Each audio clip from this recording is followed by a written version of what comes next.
So nothing else was done as far as them talking to Miss Johnny about acceptance of responsibility. They I didn't. think Miss Johnny said they called and asked her for address. That was it. Okay. This hearing starts like a slow motion crash. You can see it coming, but she just won't stop. The defendant sits there acting like she doesn't understand what's happening, pretending that taking responsibility doesn't apply to her. She's seconds away from ruining her own plea deal, like she's allergic to the truth. Some people really treat court like a game show, except the prize here is jail time. You can tell the judge is done playing nice. It's crazy how often people talk themselves into more trouble instead of just being honest. Most plea deals are made to help you, not hurt you. Let me know in the comments what you think about this defendant. Let's watch what happens. So was there another one, and then this was an updated one?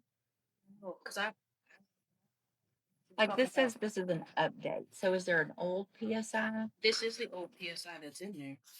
There isn't an updated one. She said the only update is this cover page. Reflected on the cover. Right. So I don't know what that means.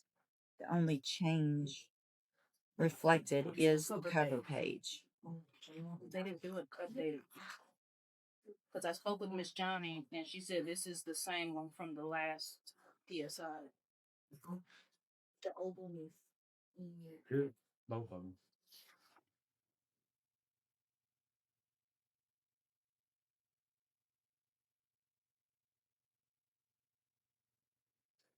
I guess I don't understand why we got two. I'm very confused.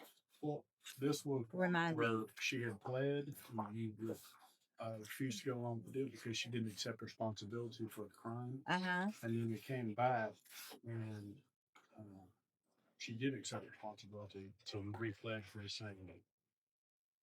Okay. there was a different attorney involved on the first time and I was reformed. She pled this in May of last year for the first time. Or back.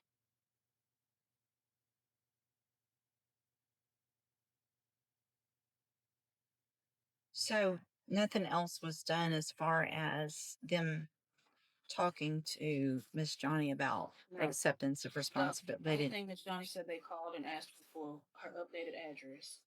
And that was it. Okay. So, Miss Johnny, I'm going to ask you again, and I know we probably went through this before. First of all, you're Kirsten Johnny.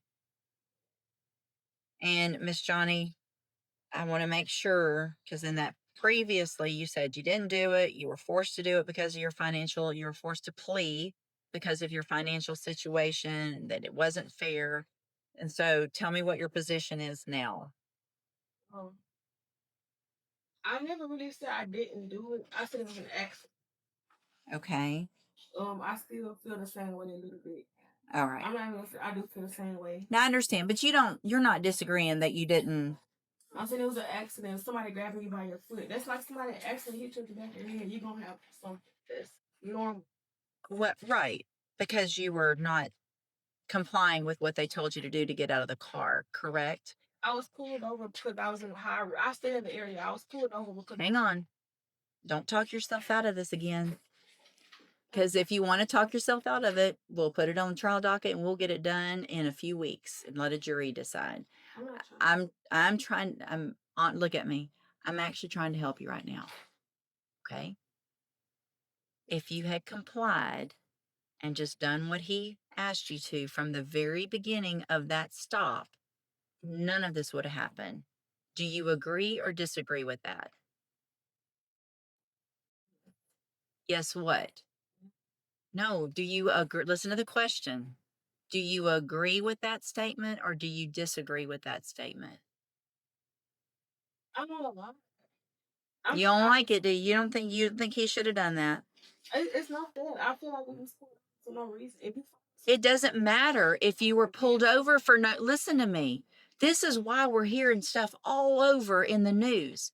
It doesn't matter what you think. If a cop pulls you over, then you take the ticket for not wearing your seatbelt. This is all over not wearing your seatbelt. And here you are in felony court and you're still not taking responsibility for the fact that He said, hey, ma'am, do this. And you said, I don't think you should have pulled me over. So I'm going to do whatever I want to do. And I'm going to lodge my foot against the door. And I'm not going to get out. I'm going to make you drag me out of my car. And then I'm going to kick you because you shouldn't have pulled me over in the first place. When all you had to do was get your ticket, go to JP court, try to fight it there legally.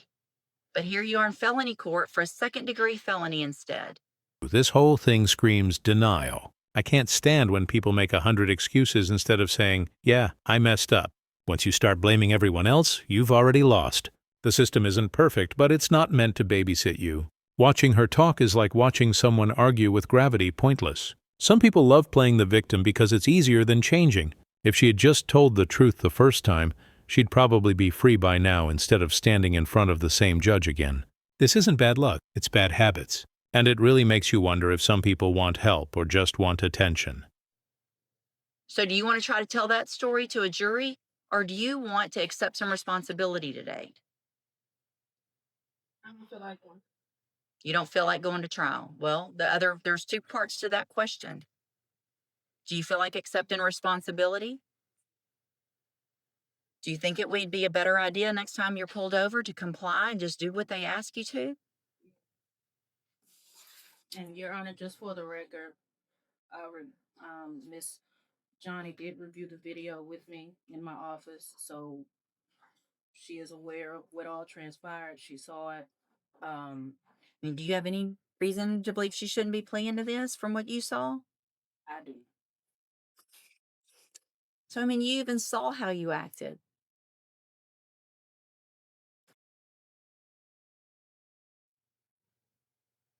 It's probably a good idea.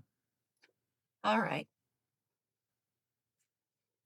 I'm going to find that you previously entered your plea of guilty freely and voluntarily. I'm going to find sufficient evidence to find you guilty. I'm going to follow the agreement that you made with the district attorney. I hope you prove me wrong on this because I really have some concerns that you're going to be able to be successful because you're not taking responsibility and you're not wanting to follow directions and things like that. And you're about to have 4 years of having to follow directions on probation. So I'm going to defer all proceedings for 4 years. You're ordered to pay a $500 fine. You're ordered to follow all of the rules and conditions of probation. If you do that, this is a great opportunity today because you are not a convicted felon. You don't have that conviction on your record. And if you successfully complete it, follow all of the rules, you will never have a felony conviction. At the end of your probation, the case will actually be dismissed. The other side to that, though, and this is really important for you to understand, because we've had this conversation now so many times, I'm not likely to forget you. And you can ask anybody, and Ms. Holmes has known me for a long time. It's not usually good when I remember people, right? So if you violate your probation, you'll get brought back into court. You could be found guilty, which means you become a convicted felon, and I can sentence you to prison anywhere in the range of punishment, which is up to 20 years in prison for this. Do you understand? All right, I'm handing you the trial court certification that shows this was an agreement that I followed. So you've waived your right to appeal. You need to have a seat here in the courtroom. Probation will go over your paperwork as soon as they're ready. Okay, when you said that I'm not considered a conviction felon, but I was told that even though you say that, it's still going to be on my record. So the arrest is on your record. The arrest will always be on your record.